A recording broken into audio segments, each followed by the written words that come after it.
All right, so let's proceed now, no? So what is data management? So data management is the process of collecting, organizing, storing, securing, maintaining, and using data efficiently to support decision making and also organizational operations, no?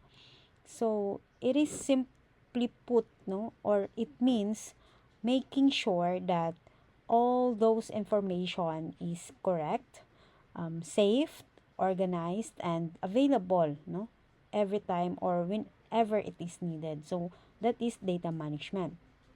So um, good data, no, good data should always be, or we must ensure that it is first is accurate. So accurate, um, in other words, information must correctly reflected the real world facts, no, or the ground truth. Then it must be also reliable, no? So because those reliable data means that the information is consistent, stable, and completely um, dependable over time, no? Then next is secure, no? So all those data, no, we must secure that data, no? It is very important that those information is a shield, no?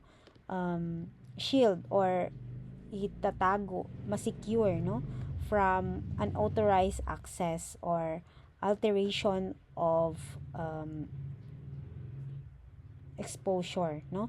Then next is accessible. So in other words, uh, it must be accessible data, no. So nakadepende, no, kung sinong nangangailangan. It means that the right people can easily retrieve those data, those information precisely when they um, needed it, no.